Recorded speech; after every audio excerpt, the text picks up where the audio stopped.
Alright, welcome to another adventure. I'm working on Project Zippy. Got pretty much everything cleaned up here fairly well. As you can see, my valves and combustion chamber cleaned up nice. Everything else cleaned up pretty nice. I am going to have to re-hone my cylinder bore. It's glazed over pretty well, which I can tell now that I've cleaned that up.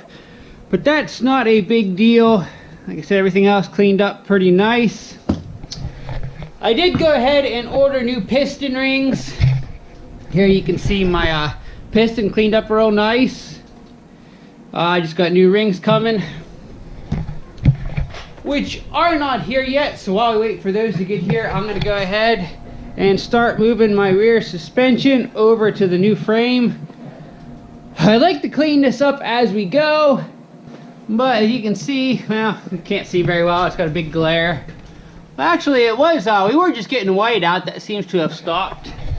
But it's cold, so I may or may not clean up this rear suspension as I move it over. But we're gonna go ahead and get started here. I think all the wiring looms and stuff that are left on this frame are still good. So we're gonna go ahead and leave this stuff. That might make wiring stuff back up a little easier.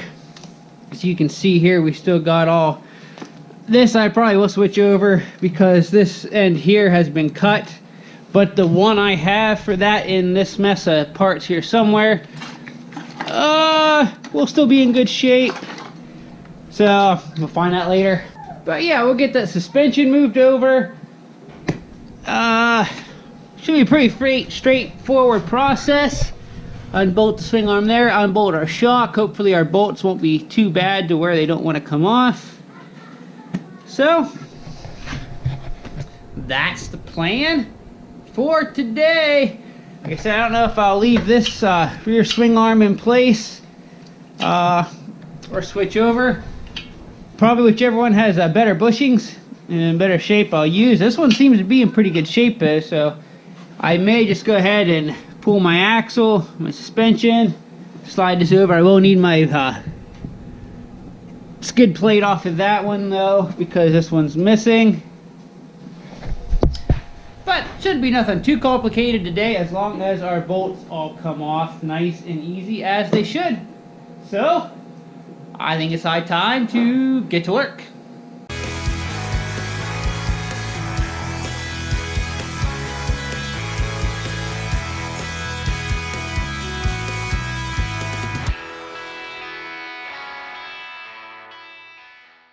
Well, let's start getting these old wheels off. They're only held on by a couple nuts at the moment, so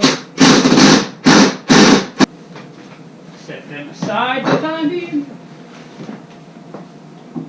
I can find some place to stick them.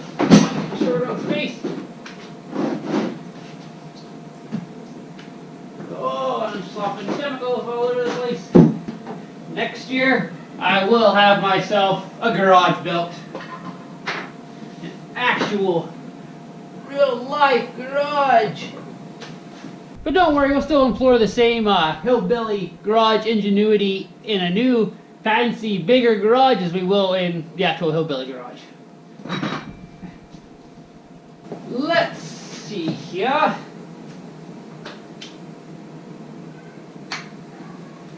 Oh, I don't know how the skid plate is attached. There's one bolt that's missing. Now I should just be able to loosen these big bolts here. These are my adjuster bolts down here. Give them a little shot of UV blast. I need to get that up off the ground a little bit better. Where's my other jack stand? Whoa!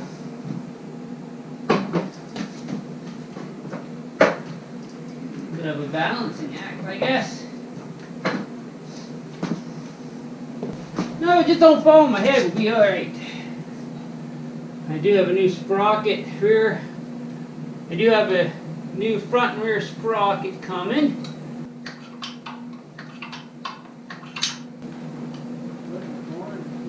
It's a different size. make things difficult.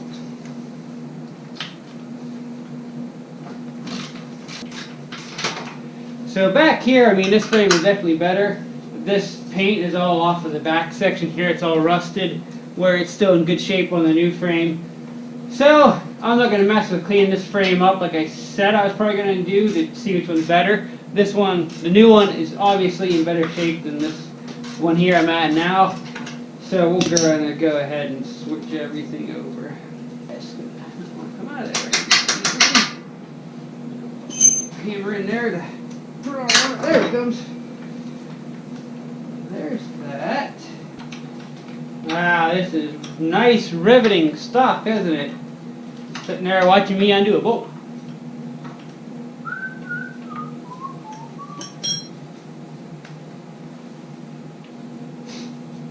When working on a project like this, it can't all be exciting, breathtaking stuff. Alright, there's our shot. Our shot. Well, it probably is shot. But I don't know, we'll see. Some guys have said, oh, I can't remember exactly what kind of shock or what kind of machine it's off of, but there is another shock off a different kind of Honda that I guess is a pretty standard upgrade for the rear shock of this guy.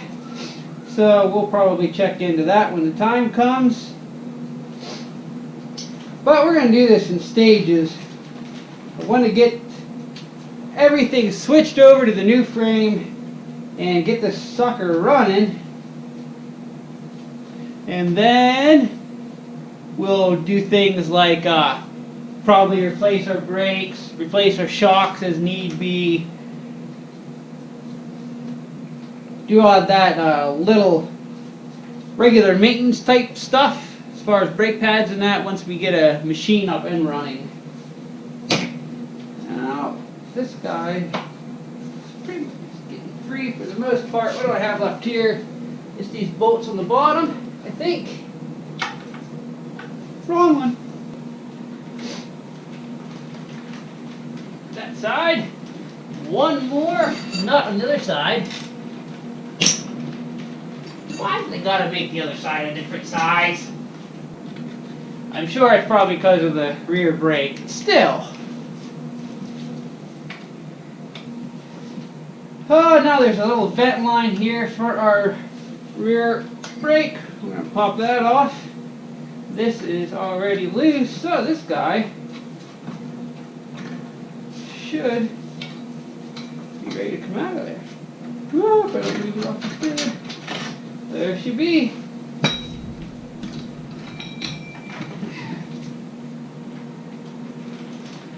When I first picked up this buggy, I did put new castle nut on the rears because they were missing. I think they just had regular nuts on it, not the castle nuts. Garbage box. That wasn't very tight.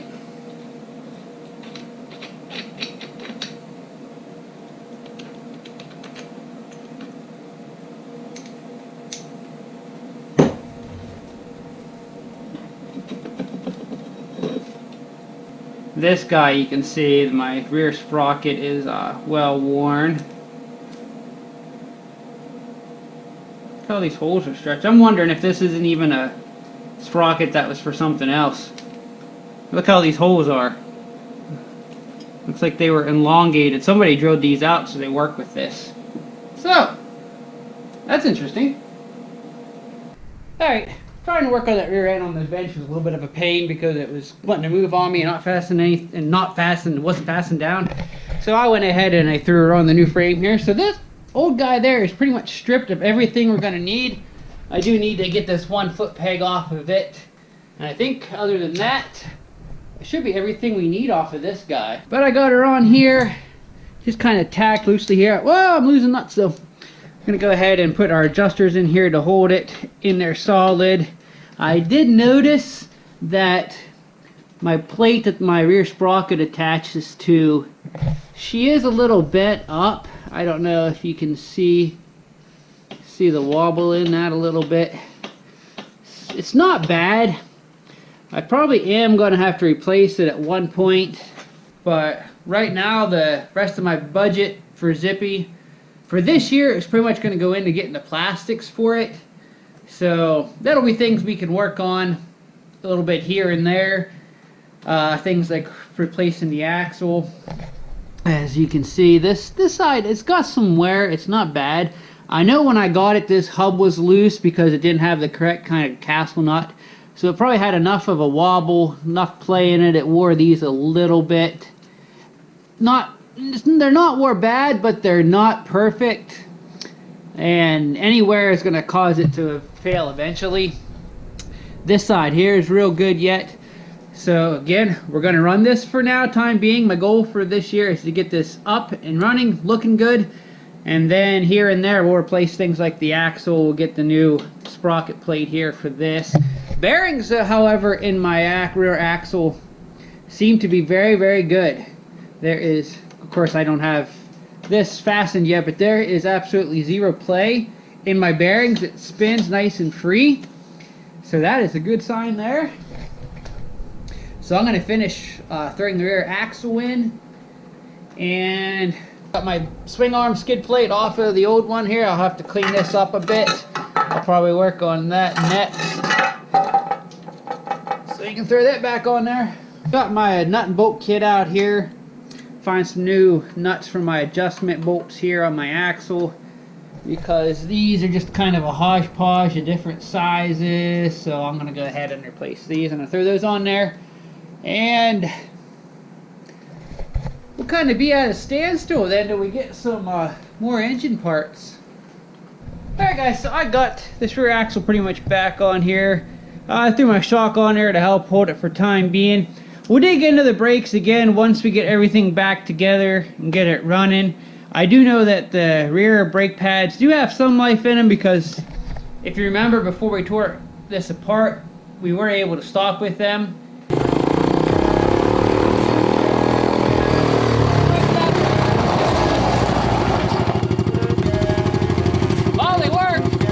So we'll dive into those once everything's back together. But I did have the mailman show up, and I got some more parts here. We got our rear sprocket replacement, our front sprocket replacement, and our new chain. Just OEM spec. Like, this is 42 teeth. This is a 12, just like the Stalker. Chain is just your regular. Chain is just the regular 520 by 80. This is a washerless chain though, which is what these guys had. So I'm going to go ahead and finish throwing the rear together here. I'll throw that rear sprocket on, throw my hubs on, and probably the wheels. That way when I get my engine back together, we go to throw it in, we can have this sitting flat on the ground to be a little safer, a little easier to work on that way. So that's the plan. And anything I don't have for this, and that I have not been able to find, is from the factory. This came with little damper plates, they were called, that just bolted on here, and I really don't think they are not something that's necessarily, again, I think it's just to dampen vibration and stuff, which this didn't have that on the old, so there's nothing that I actually ever really noticed. So I think we'll be fine not having those damper plates. There's the winner. Winner chicken dinner. I wonder who came up with that saying, winner chicken dinner. Because usually chicken dinners, probably a cheaper alternative to steak dinners. You'd think a better saying would be winner steak dinner, since that would be more expensive. But who am I to judge?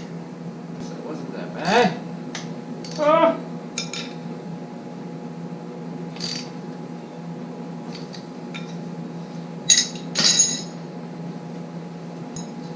I better get in there and tighten up my shock before I forget. It's just loose in there.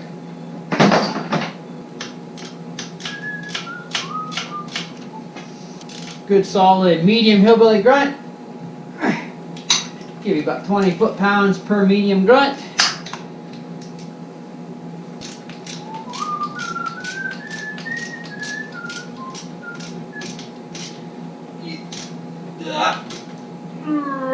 Woo! Good. Alright, let's grease up our axle splines. Where's my wire brush? Rusty. A little bit. Glove time. As I'm sure many of you would agree, I cannot use grease without getting it all over the place.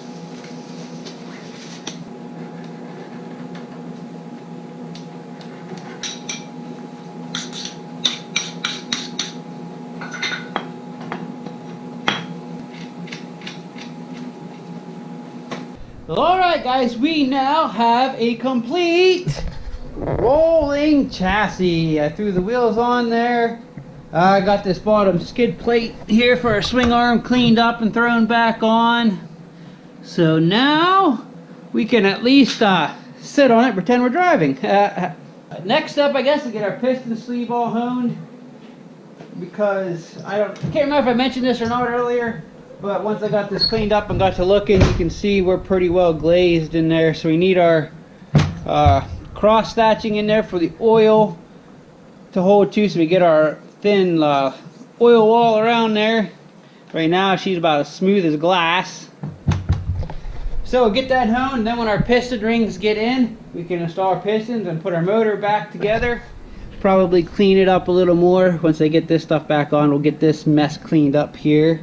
And this mess here, I don't know what to do with it. This little mess of JB Weld.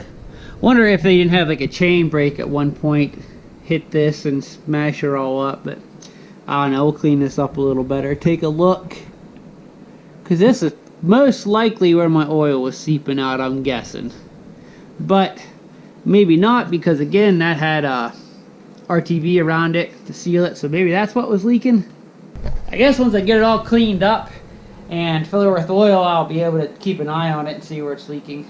Again, this isn't a complete frame off restoration, because as much as these little Fortrex 200SXs are neat little buggies, they're not very valuable, so I hate to sink a whole lot of money in there and not be able to get any return on it. But again, I don't plan on selling this. It's going to be for the kiddos when they get bigger.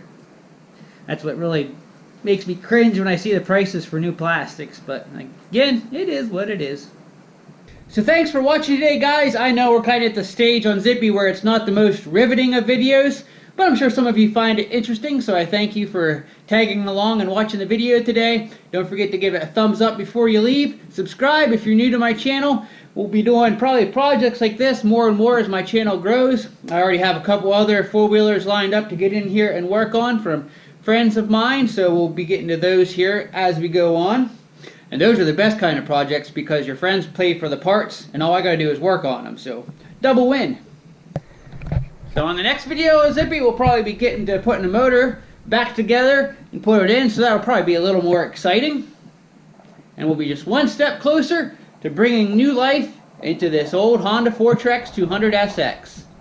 And also, before I go, just one quick reminder, a lot more Patreon exclusive content coming out here this year. If you want even more stuff from Appalachian Mountain Riders and you have the means to support me on Patreon, you can head over to Patreon by clicking on the link in my description below.